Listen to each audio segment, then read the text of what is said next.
परसों की जो घटना है उस विषय में मैं भी कुछ बोलना चाहती हूँ, क्योंकि जो बैठक वहाँ पे माननीय मुख्यमंत्री जी और माननीय प्रदेश अध्यक्ष ओम प्रकाश धनखड़ जी ने जो बैठक ली उसका हिस्सा मैं भी थी, उस बैठक का हिस्सा।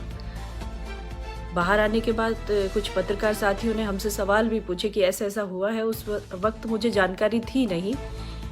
कुछ पत्रकार साथी पूछना चाहते थे कि ऐसे ऐसी घटना हुई है, वहाँ पे लाठीचार्ज हुआ है। तो उस विषय में उस समय मुझे जानकारी नहीं थी, लेकिन अभी मुझे जानकारी है, मैं बोलना चाहती हूँ उस बारे में। भारतीय जनता पार्टी का जो संगठन है वो अपने कार्यक्रम करता है, अपनी बैठकें करता है। दुनिया की सबसे बड़ी पार्टी है, राजनीतिक पार्टी, और उस संगठन को चलाने वाले जो मुख्य लोग हैं वो अपने लोगों के लिए, उनको उस संगठन को मजबूत करने के लिए बैठक ज़रूर करेंगे। और हमारा जो संविधान है हमें अधिकार भी देता है। जिस तरह से आंदोलनकारियों की जहां हम बात करते हैं, वो बार बार कहते हैं कि हम बीजेपी के कार्यकर्ताओं को या बीजेपी से जुड़े जितने इनके नेता हैं उनको काम नहीं करने देंगे, उनको बैठक नहीं करने देंगे। तो क्या ये बात ठीक है? मुझे नहीं लगता ये ठीक है, क्योंकि जब बीजेपी की सरकार या बीजेपी के लोग आंदोलनकारियों को आंदोलन करने से नहीं रोक रहे, तो आंदोलनकारी बीजेपी के कार्यकर्ताओं को क्यों रोक रहे हैं? बीजेपी के मुख्यमंत्री को क्यों रोका जा रहा है? करनाल में क्या ज़रूरत थी? क्या ज़रूरत थी वहाँ पे प्रदर्शन करने की, पत्थरबाजी करने की? वहाँ पे कहा क्या गया, वीडियो में साफ देखा है हमने कि एक व्यक्ति कसी लेकर के और पुलिस वालों पे हमला कर रहा है, पत्थर बरसाए जा रहे हैं। और आप लोग वीडियो निकाल के देख सकते हैं, बहुत सारी पत्थरबाजी हुई, बड़े बड़े पत्थर उन पे फेंके गए हैं। और सुप्रीम कोर्ट का आदेश है किसी भी नेशनल हाईवे को जाम नहीं किया जाएगा, किसी के द्वारा भी। जब ये ऑर्डर है कि नेशनल हाईवे को जाम नहीं किया जाएगा, बावजूद उसके सुप्रीम कोर्ट के ऑर्डर के बावजूद नेशनल हाईवे जाम किया गया, लॉ एंड ऑर्डर की धज्जियां उड़ाई गई। अगर आप प्रदर्शन करना चाहते हैं, आप किसी संगठन को बैठक नहीं करने देना चाहते, तो आप प्रदर्शन करके बता सकते हैं, उसका तरीका अलग होता है, लेकिन आप किसी को नुकसान नहीं पहुंचा सकते। आप पुलिस वालों को कह रहे हैं कि हम आपको मार डालेंगे, कसी ले लेके उनकी तरफ बढ़ते हैं, तो क्या पुलिस प्रशासन के हाथ बंधे हुए नहीं है? वो कैसे इस बात को सहन करे? जो हमारे प्रदेश की कानून व्यवस्था है इतनी कमज़ोर तो नहीं है कि वो उनके हाथ बंधे हुए या वो उनको जवाब नहीं देंगे। आप सभी लोगों से मैं जानना चाहती हूँ, क्या हमें इस बात का समर्थन करना चाहिए कि नेशनल हाईवे जाम होना चाहिए? इतने दिनों से ये आंदोलन चल रहा है, उसमें अगर इलीगल तरीके से कोई चीज़ें होती हैं तो क्या पुलिस प्रशासन उसमें अपनी कार्रवाई नहीं करेगा? बिल्कुल उसको कार्रवाई करने का अधिकार है, उसमें कहीं उनकी गलती मुझे नहीं नज़र आती। बात एसडीएम के ऊपर आ रही है। अभी सरकारी अधिकारी जो है एसडीएम है, मैं जानती नहीं हूँ कौन है एसडीएम, लेकिन एसडीएम को बार बार कहा जाता है। उसने क्या कहा कि ये आंदोलनकारी अगर आगे बढ़े, नेशनल हाईवे पे अगर ये प्रदर्शन करते आगे बढ़ते हैं, उपद्रव करते हैं, तो इनका सर फोड़ दिया जाए। अधिकारी ने ये बात कही। अगर कोई प्रशासन कानून को हाथ में लेता है तो प्रशासन क्या करेगा? वो यही कहेगा ना। मैं तो पूरी तरह से उसका समर्थन करती हूँ, एसडीएम का मैं समर्थन कर रही हूँ। उनके पास देखिए अथॉरिटी है उनके पास। अगर कोई कानून व्यवस्था को नुकसान पहुंचाएगा तो एसडीएम हो या कोई भी हो, पुलिस प्रशासन से कोई भी हो, उसको अधिकार है, व्यवस्था को ठीक करने का अधिकार है उसको। अगर वो व्यवस्था को ठीक करने में अगर किसी के साथ कोई उसकी तरफ कसी लेके बढ़ता है, किसी भी कर्मचारी, अधिकारी, आम आदमी के ऊपर, तो अपने बचाव में रक्षा करने का अधिकार है, और कानून को तो पूरा अधिकार है व्यवस्था को ठीक करने का। मुख्यमंत्री जी की विधानसभा, वहां पे वो बैठक कर रहे हैं, वो बैठक बुला सकते हैं, उनको अधिकार है। आप आंदोलन कर रहे हैं, चलिए आपका अधिकार, आप आंदोलन कर रहे हैं, लेकिन मुख्यमंत्री जी को आप कहते हैं कि ये नहीं, यहाँ पे क्यों बैठक बुला रहा है? वो पंचकुला में बुला लेते, वो कहीं और बुला लेते, क्यों भाई? हमारे यहाँ तालिबान का शासन लागू हो रहा है क्या कि हम दूसरी जगह बुला ले? करनाल का ठेका आंदोलनकारियों ने ले रखा है क्या कि करनाल में बैठक नहीं करने देंगे? ये तो इनकी हठधर्मी है, अड़े हुए हैं पूरी तरह से कि मुख्यमंत्री को काम नहीं करने देंगे। मैं हमेशा ही कहती आई हूं, एक बात शुरुआत से कह रही हूं कि हरियाणा को ही क्यों जगह बना लिया गया? बाकी जगहों पे ये चीजें नहीं हो रही। बाहर से आए हुए लोग हैं, वो आपको बहला फुसला के आंदोलन के लिए तैयार कर लेते हैं और हमारे ही लोगों पे प्रहार करने के लिए तैयार करते हैं। हम लोग जो है, हरियाणा के लोग थोड़े से भावुक, इमोशनल होते हैं, जल्दी दूसरों की बातों में भी आ जाते हैं। हमारी जो हरियाणा के लोगों का खून ही ऐसा है, वो बात सुनते हैं, उनको लगता है कि हाँ यही ठीक है और वो उसी पे चल देते हैं। लेकिन इसको समझने की ज़रूरत है कि जो सरकार आपके लिए इतने अच्छे अच्छे काम कर रही है, जब से ये 3 कानून आए हैं तब से किसानों की जो हालात है उसमें बहुत सुधार हुआ है, उनको बहुत सारी सुविधाएं मिली है। इन कानून के माध्यम से बहुत सारा बेनिफिट मिला है किसानों को। कोई भी एक नुकसान बता दीजिए उसका, कोई नुकसान हुआ है क्या? उससे नुकसान नहीं हुआ, उनको फायदा ही मिला है। फसलों के रेट बढ़े हैं, मुआवजा सबसे ज्यादा मिला है, नई मंडियां खोली गई है, किसान को स्वतंत्र कर दिया है अपने कहीं भी अनाज बेचने के लिए। बहुत सारी चीजें हैं जो किसान के हित में हुई है, लेकिन बार बार टारगेट किया जा रहा है बीजेपी की सरकार को।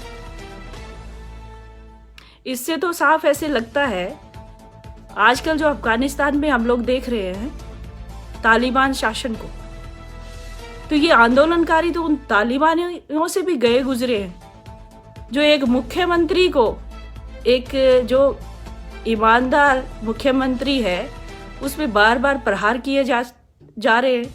और इन मुख्यमंत्री की शराफत देखिए, जो बार बार कहते हैं कि सरकार के द्वारा किसान का नुकसान नहीं होना चाहिए, इनको आंदोलन करने दो। उन्होंने परमिशन दे रखी आंदोलन करने दो, जबकि दूसरे राज्यों से आए हुए लोग यहाँ आंदोलन करते हैं। राजस्थान में कांग्रेस की सरकार है, पंजाब में कांग्रेस की सरकार है, वहां क्यों नहीं करते ये आंदोलन? बार बार हम इसी बात को कहते हैं, लेकिन किसी के समझ में क्यों नहीं आ रहा?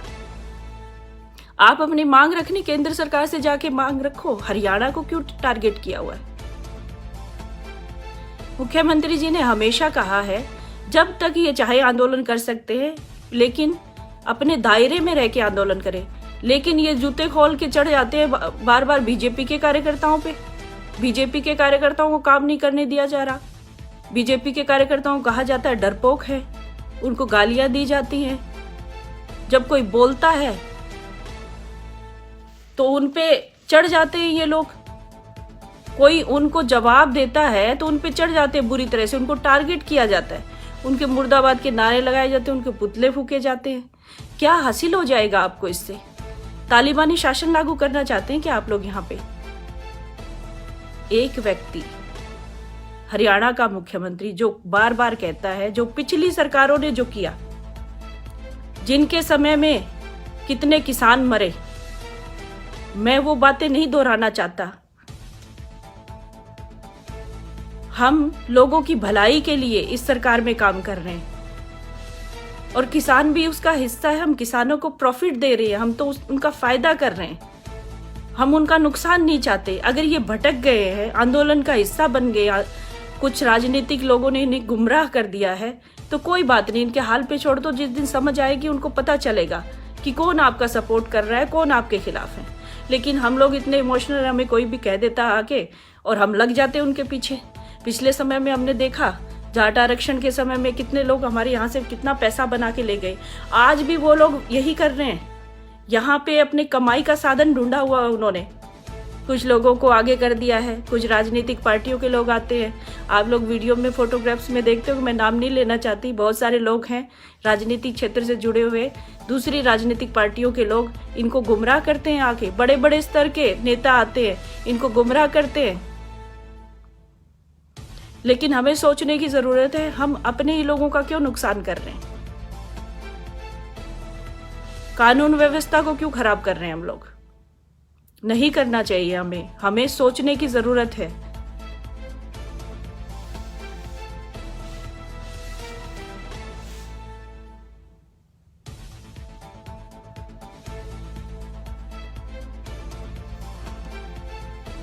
जिस तरह से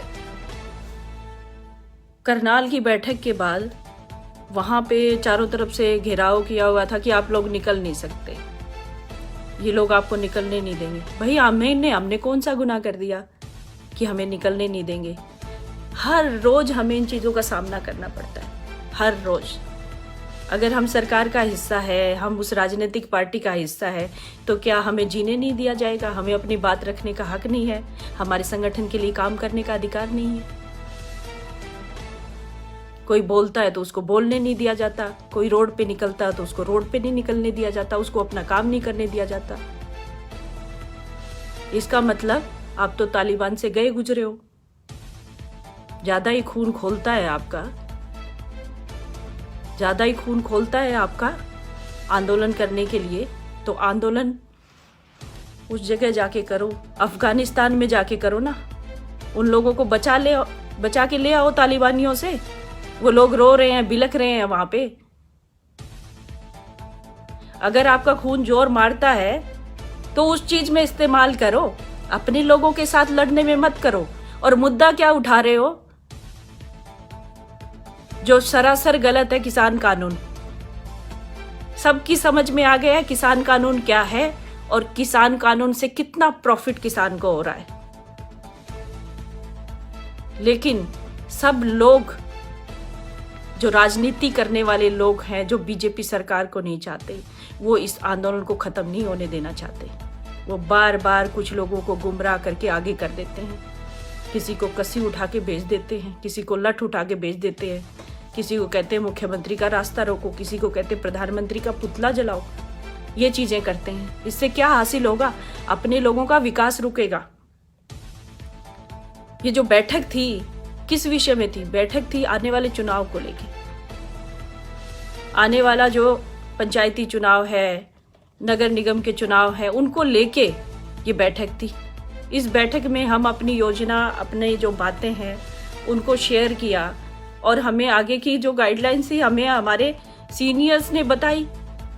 उसमें हमने क्या ले लिया था उन आंदोलनकारियों का? हम तो बड़े आराम से बैठक करके आ रहे थे, लेकिन हमारे रास्ते रोके गए।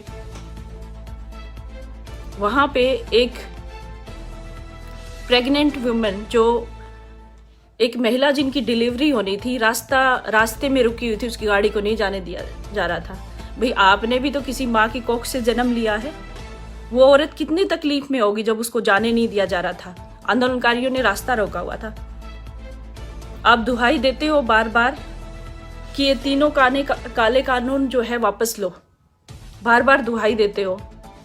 भाई आप को जो सुविधा दी गई है उनका बखान तो नहीं करते आप।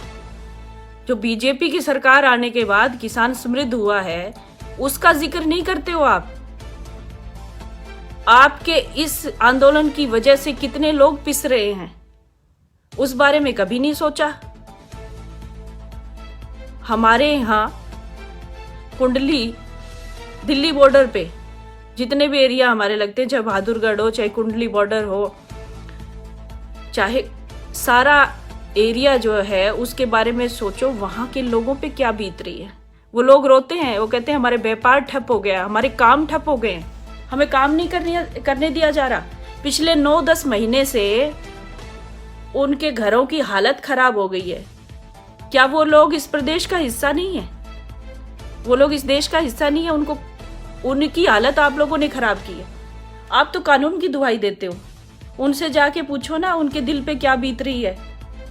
किसी को अपने बच्चे का स्कूल में एडमिशन करवाना है, उनके पास पैसे नहीं क्योंकि उनका व्यापार खत्म हो गया। कितनी ट्रांसपोर्ट कंपनियां हैं वो ठप हो गई है। मजदूर वर्ग जो बाहर से आया हुआ था, दिल्ली के आसपास के एरिया में रहता है, उनको मजदूरी करने को नहीं मिल रहा। दुकानें बंद हो गई हैं वहां पे, जहां पे तंबू गाड़े हुए हैं 10 महीने से, वहां पे दुकानदारी सब खत्म, ठप। वहां पे लूटमारी होती है, मनचाहे स्टाइल से वो सामान ले आते हैं आंदोलनकारी। वहां की औरतों को बेइज्जत किया जाता है, रेप जैसी घटनाएं भी होती हैं वहां पे। सारी चीजें वीडियो के माध्यम से आई, आप लोगों ने देखा होगा। बार बार दुहाई दे देते हैं अन्न उगाने की। कृषि प्रधान देश है, बिल्कुल है कृषि प्रधान देश, हम भी उसका हिस्सा हैं, हम भी अन्न उगाते हैं। अन्न उगाते हैं, अन्न बेचते हैं तो अपने बेटे पोतों के लिए कर रहे हैं आप लोग, अपने आने वाली जनरेशन के लिए कर रहे हैं। किसी दूसरे पड़ोसी को भी नहीं देते आप फ्री में। लेकिन आपकी वजह से जो व्यापारियों को नुकसान हुआ वो कौन भरेगा पिछले 10 महीने से?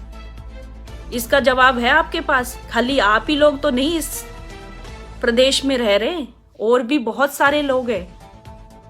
उनकी रोटी छीन ली आप लोगों ने। वो तो खुद अपना कमा के रोटी खा रहा था, उनका व्यापार, उनका जो धंधा है वो छीन लिया आप लोगों ने। दिल्ली के आसपास का सारा एरिया आपसे प्रभावित हो गया है, उनको नुकसान हो रहा है। उनके बच्चे इस बार एडमिशन नहीं ले पाएंगे, उनको कोई सामान खरीदना है तो वो नहीं खरीद पाएंगे। वो तो बहुत पीछे, 10 साल पीछे चले गए वो लोग तो, क्योंकि उनके पास पैसा नहीं है, उनका काम खत्म हो गया। बाहर से आए हो मजदूर, वो रो रहे हैं आपको कि इनकी वजह से ये सब चीजें हुई हैं। हम जाएं तो कहां जाएं?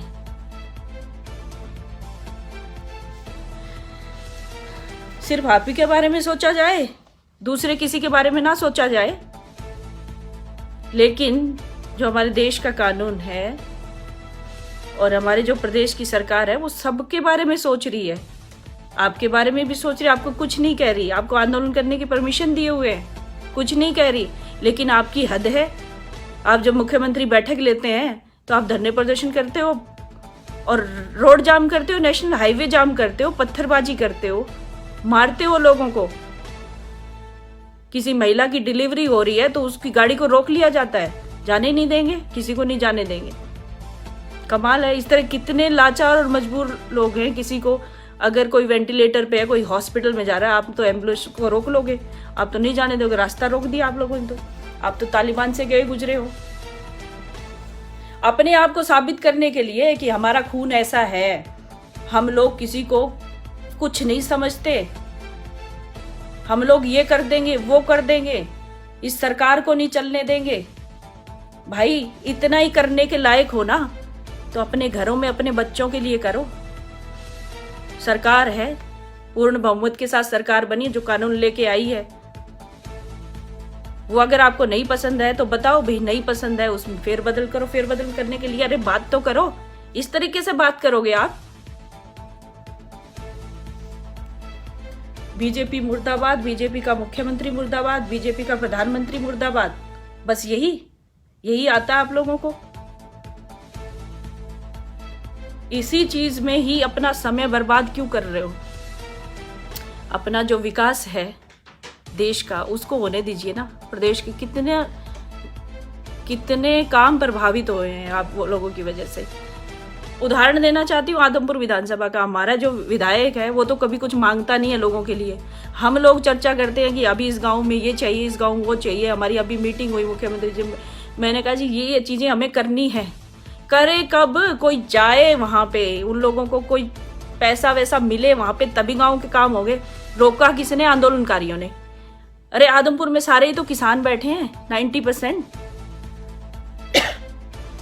आप ही ने अपने आप को कमजोर करने की ठान ली है, आप ही लोगों ने। मत गुमराह हो। ये लोग अपना पैसा बना के चलते बनेंगे। किसान आंदोलन के नाम के जो नेता है, चाहे वो चढ़ूनी साहब हो चाहे वो दूसरे हो, हिमाचल में जाके, कल आपने देखा होगा वीडियोस आए थे, हिमाचल में जाके बोले प्रदर्शन करो, नारे लगाओ। जब वहाँ के लोगों ने कहा कि हमारे यहाँ की सरकार हमें बहुत सपोर्ट कर रही है, हमारा व्यापार बहुत अच्छा चल रहा है, आजकल सेब का धंधा जो है बहुत अच्छा चल रहा है, उनका किसान है वहाँ पे भी, वो कह रहे हैं हम संतुष्ट हैं अपनी सरकार से, हमारे बीच में नारेबाजी मत करिए। तो उनके आपके आंदोलनकारी जो हैं, आपके नेता जो हैं, वो कहते हैं कि किसके बाप की ज़मीन है, कौन रोकेगा, तेरे बाप की ज़मीन है क्या, तू रोकेगा मुझे। उस व्यक्ति ने कहा कि मेरे बाप की तो नहीं है तो तेरे बाप की भी नहीं है, हम हमारी ज़मीन पे आंदोलन नहीं करने देंगे, हम तो खुश हैं, यहाँ पे खुशहाल है।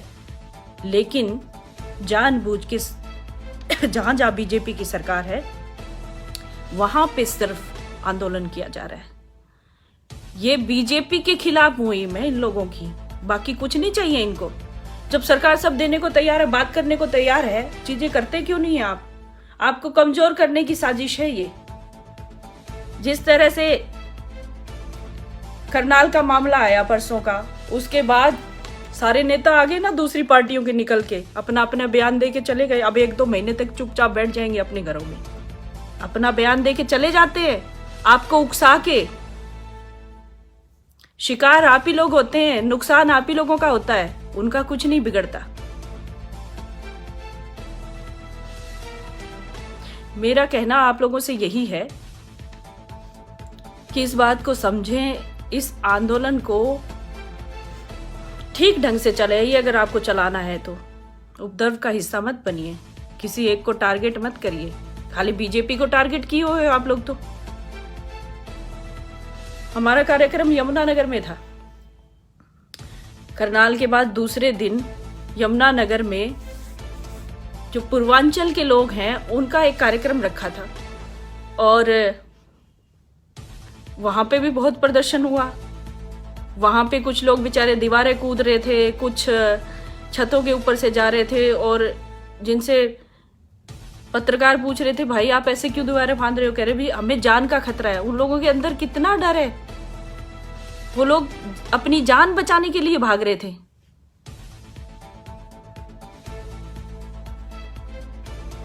क्या आप तालिबान ही हो जो आप लोगों के साथ ऐसा करते हो? मैं तो फिर भी अपना कार्यक्रम करके आई।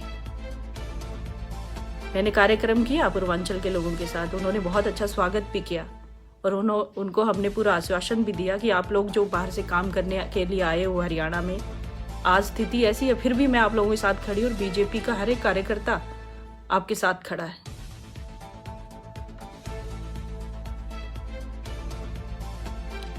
बस एक ही चीज का ध्यान रहता है कि बीजेपी की कैसे बदनामी हो, इनके लोगों की कैसे बदनामी हो। करनाल के लाठीचार्ज को मुद्दा बना रहे हैं, उस बात को क्यों नहीं बताते जब आप कहते हो बीजेपी के लोगों के कपड़े उतार दो, बीजेपी की महिलाओं के बाल पकड़ के खींचो।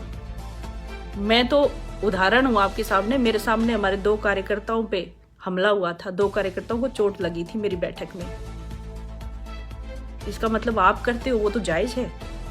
और पुलिस प्रशासन और एसडीएम ने बोल दिया कि इनके लाठियां मारो, अगर ये उपद्रव करते हैं नेशनल हाईवे पे तो वो गलत है।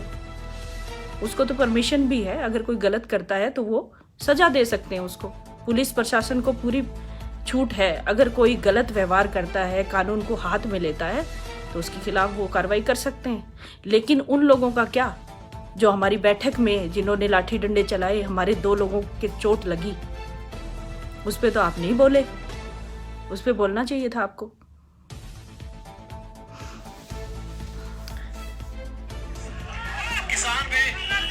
किसान भी नहीं मानते हैं। ये देखिए वीडियो।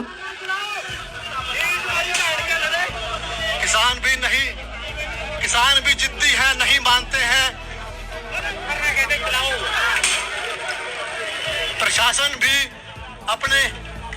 ने भी ठान रखा है कि कानून को अपने हाथों में। ये देखिए इतना बड़ा पत्थर जो है, पत्थरबाजी। ये देखिए, ये उस समय का लाइव है, पत्थर भी दिख रहे हैं कि किसान भी नहीं मानते हैं। आंदोलनकारी, मैं किसान नहीं कहूँगी इनको, किसान ऐसा नहीं कर सकता, ये है उपद्रवी, दूसरे पार्टियों के लोग जो गुमराह करके भेजते हैं। उसी का एक उदाहरण बताना चाहती हूँ अभी। गुरजंट विर्क जो कि इस आंदोलन का हिस्सा है, आपको याद होगा थोड़े दिन पहले की बात है, एक डेढ़ 2 महीने पहले की बात, हमारे हरियाणा प्रदेश का बेटा जो है विकास जूड़ खालिस्तानी हिंदुस्तान का झंडा जला रहे थे ऑस्ट्रेलिया में, और हमारे प्रदेश का बेटा विकास जूड़, उससे देखा नहीं गया कि मेरे देश का झंडा कौन जला रहा है, खालिस्तानी लोग जला रहे हैं। उसने खालिस्तानियों का झंडा पकड़ के जलाया, उसको जेल में बंद करवा दिया इन खालिस्तानियों ने। और वही खालिस्तानी आज आंदोलन के इसमें भागीदारी ले रहे हैं। आपको समझ में नहीं आती ये चीजें। हमारे देश को, हमारे प्रदेश को क्या बनाना चाहते हैं ये लोग? अपनी रोटियां सेक रहे हैं यहाँ पे, अपनी राजनीतिक रोटियां। क्यों इनका शिकार हो रहे हैं हम लोग? हमें फायदा दे रही है ये सरकार, हम लोगों को फायदा दे रही है, किसानों को फायदा दे रही है सरकार। उसको सपोर्ट ना करें तो उसका विरोध भी ना करें। ऐसे लोगों का साथ मत दीजिए, खालिस्तानियों का साथ मत दीजिए।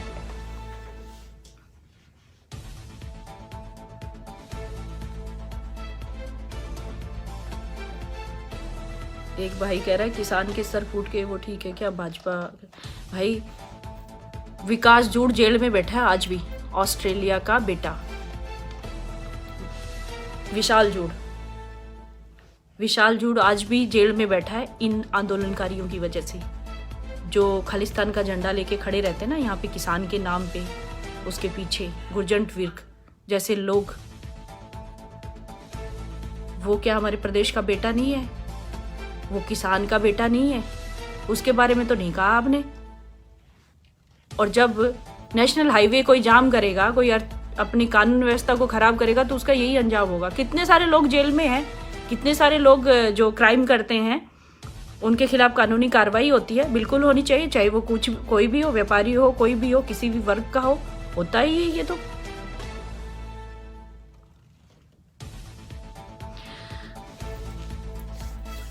बस मेरे कहने का मतलब यही है कि आप लोग इसको थोड़ा सा ध्यान दें। इससे हमारे प्रदेश की जो हालत है वो ख़राब हो रही है, हमारी जो व्यापार है वो ठप हो रहा है, बहुत सारे रोजगार, बहुत सारे काम प्रभावित हो रहे हैं इससे। और सरकार जो काम करना चाहती है उसमें भी बाधा पड़ रही है, वो काम नहीं करने दिए जा रहे हैं। और मैं तो मुख्यमंत्री साहब से भी आग्रह करना चाहती हूँ कि मुख्यमंत्री जी, आपने बहुत ज़्यादा ही छूट दे रखी है इन लोगों को। अगर मुझे परमिशन मिलती है तो मैं तो तुरंत इसको हटा दूं, इस धरने प्रदर्शन को बिल्कुल ना होने दूं अपने प्रदेश में। जो कि हमारे यहाँ पे माहौल ख़राब हो रहा है ना, ये माहौल बिल्कुल नहीं होना चाहिए। हम स्वतंत्र हैं काम करने के लिए, हमारे लोगों को काम नहीं करने दिया जा रहा। कितने महीनों से हम इसको फेस कर रहे हैं, हम लोग खुद कर रहे हैं। जो छोटा काम करने वाले लोग हैं, जो मजदूर वर्ग के लोग हैं, जो गरीब लोग हैं, वो तो बहुत ज़्यादा प्रभावित हो रहे हैं। वो तो बोल भी नहीं सकते बेचारे, कहते भी नहीं है किसी को। हम लोग तो फिर भी बोल के कह देते हैं। तो इन पे लगाम लगाइए, ये जो उपद्रवी है इन पे लगाम लगानी बहुत ज़रूरी है, नहीं तो हमारे प्रदेश की स्थिति बहुत ख़राब हो जाएगी। आप इतनी शराफत भी काम की नहीं होती, इतना भी शरीफ नहीं होना चाहिए इंसान को। फिर भी ये लोग आपके पुतले जलाते हैं, आप इनको परमिशन दिए हुए हो, ये लोग आप ही का पुतला जलाते हैं। लेकिन हम लोग, हमारा इतना बड़ा संगठन है ना, करोड़ों अरबों लोग हैं भारतीय जनता पार्टी के संगठन में, और हरियाणा में ही करोड़ों लोग हैं। भारतीय जनता पार्टी से जुड़े लाखों लोग हैं। हम हमारे मुख्यमंत्री और प्रदेश अध्यक्ष के बारे में कुछ नहीं सुनेंगे। अगर कोई उन पे उंगली उठाता है, कुछ कहता है, तो उसका मुंह तोड़ जवाब देंगे।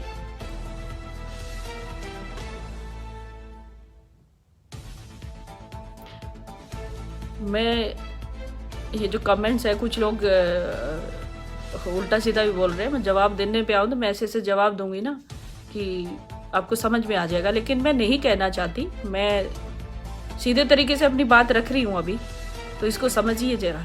मैं नहीं चाहती कि आप लोग गलत बोल रहे हैं वैसे ही जवाब दो। जवाब देना आता है मुझे भी, घना ही खून खोल रहा है ना। तो जैसे बॉर्डर पे हमारे लोग सेवा कर रहे हैं ना, गोलियां खा रहे हैं, चले जाओ वहाँ पे, अपने परिवारों से भी भेजो। मेरे यहाँ तो 4 पुश्तों से आर्मी में है लोग, मेरे रिश्तेदार अभी भी आर्मी में हैं, काम करते हैं। खून ज़्यादा उबाल मार रहा हो ना तो वहाँ पे काम करो, और अफगानिस्तान में चले जाओ, तालिबानियों का मुकाबला करो, उन लोगों को थोड़ी सी मदद मिल जाएगी। ज़्यादा खून खोल रहा है तो अपने ही प्रदेश में अपने प्रदेश के लोगों पे, अपने भाइयों पे वार करते हो, अपने लोगों को नुकसान पहुंचाते हो। यही है आपकी शराफत। हरियाणा व्यापारी क्या हरियाणा का हिस्सा नहीं है? दूसरे लोग जो हैं वो काम करने वाले, वो हरियाणा का हिस्सा नहीं है? उनके प्रति आपकी जिम्मेदारी नहीं है? सिर्फ अपनी अपनी सोचोगे। बार बार एक ही बात कह देते हैं, अन्न उगाते हैं, खाना खिलाते हैं सबको, फ्री में नहीं खिलाते हो, सब कोई अपना खाता है, पड़ोसी को भी नहीं देते हो। पड़ोसी को, हर कोई अपना खाना खुद कमाता है। कितना दान करते हो?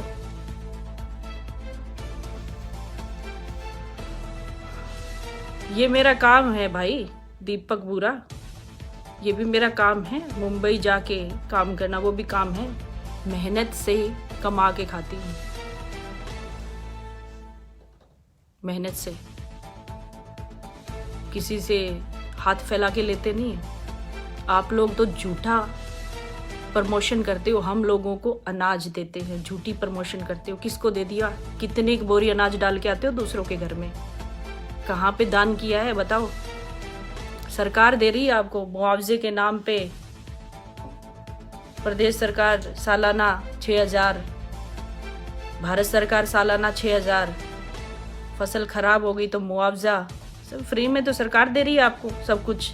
इस सरकार का एहसान मानो जो आपके लिए इतने सारे रास्ते खोल दिए, इतनी सारी योजनाएं चला के। इस देश के प्रधानमंत्री का भला हो, जो सबका भला कर रहा है, बहुत सारी चीजें कर रहा है। और मुझे गर्व है, मैं बीजेपी की कार्यकर्ता हूँ, ऐसी पार्टी की कार्यकर्ता हूँ जो पूरी तरह से राष्ट्र को समर्पित है। एक आदमी का नहीं सोचती, पूरे देश का, हर व्यक्ति का सोचती है।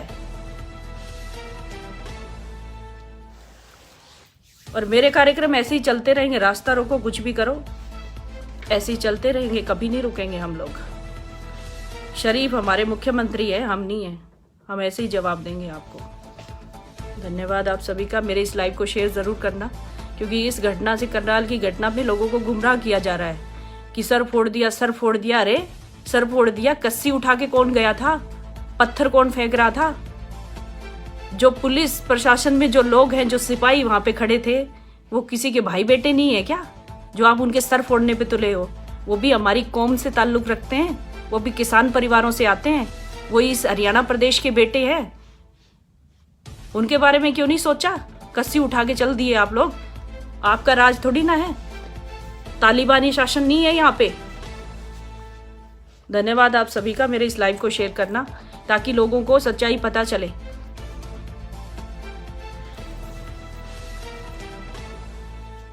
हमने तो ठान लिया है हमारे देश प्रदेश के लोगों का भला करने के लिए, इस देश के लिए जीना, इस देश के लिए मरना, बस यही करना है। अब जो भी कहो कह लिया आप लोगों ने, मुझे जो जितना कहना था कहते रहो, उसमें और क्या हो जोड़ सकते हो जोड़ देना। इसके अलावा तो कुछ नहीं कर सकते ना। जितना जोड़ा था, जितना कहा था पिछले 2-3 महीनों से मेरे बारे में, और लेके आओ मेरे लिए और बोलो, मुझे कोई फर्क नहीं पड़ता। मैं अपने देश के लिए हूँ, देश के लिए काम करूंगी, अपने लोगों के लिए काम करूंगी, और मुझे गर्व है, मैं भारतीय जनता पार्टी की कार्यकर्ता हूँ।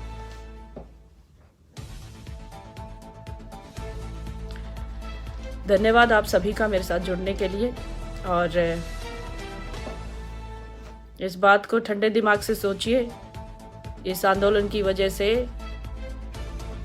बहुत सारे जो जिले हैं वो बहुत प्रभावित हो रहे हैं। दिल्ली के आसपास के लोग के रोजगार खत्म हो रहे हैं, लोगों के काम खत्म हो रहे हैं। तो प्लीज़ इस चीज़ को सोचिए। वो लोग भी तो देखिए, अपने बच्चों के लिए, अपने लिए जो काम करते हैं, उनका सब कुछ ठप हो चुका है। उनके बारे में सोचो, खाली अपने बारे में मत सोचो। और क्या नहीं मिला? इतना बड़ा उपद्रव क्यों कर रहे हो?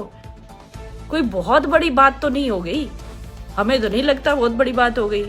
ये कानून के जरिए सुविधाएं मिल रही है, कुछ गलत तो नहीं हो रहा। गलत हो रहा होता तो हम भी बीजेपी छोड़ के आपके साथ खड़े हो जाते झंडा उठा के। लेकिन किसान असली तो है ही नहीं ना वहां पे। किसान तो सिर्फ कुछ लोगों को गुमराह कर दिया है इन उपद्रवियों ने, इन आंदोलनकारियों ने, जो खालिस्तान जैसे लोग इसमें घुसे हुए हैं, चढ़ूनी जैसे लोग। चढ़ूनी खुद राजनीति कर रहा है, खुद उसने चुनाव लड़ा हुआ है, आगे भी चुनाव का ऐलान कर चुका है। इनको राजनीति क्षेत्र में जब ये बढ़ नहीं सके, इनको कोई पूछता नहीं है, तब इन्होंने ये रास्ता अपनाया। लेकिन टारगेट आपको किया है, नुकसान आपको हो रहा है इसका। भोले भाले हमारे जो किसान हैं, जो हरियाणा के लोग हैं, वो इसका शिकार हो रहे हैं। आप लोग सोचो इस बारे में। आप सिर्फ उन्हीं लोगों की सुनते हो जो अच्छी बातें आपको बताते हैं, उनको भी तो सुने।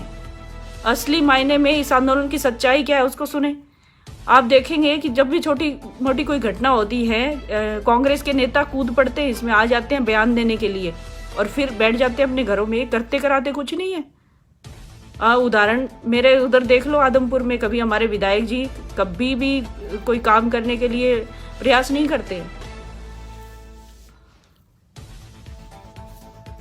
देखिए, हम सब एक हैं और हम सब एक होके चलेंगे, तभी हमारे देश प्रदेश का भला होगा। बस मेरी रिक्वेस्ट आप लोगों से यही है कि आप लोग एक होके रहें और हम लोगों को अपना जो आपसी भाईचारा है उसको कायम रखना चाहिए।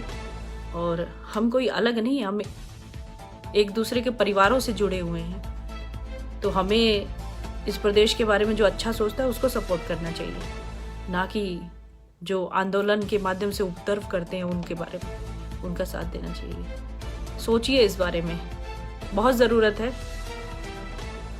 बार बार ऐसे कमेंट आ जाते हैं, किसान मजदूर एकता जिंदाबाद। अरे सही मायने में किसान का भला कौन कर रहा है? बीजेपी की सरकार कर रही है।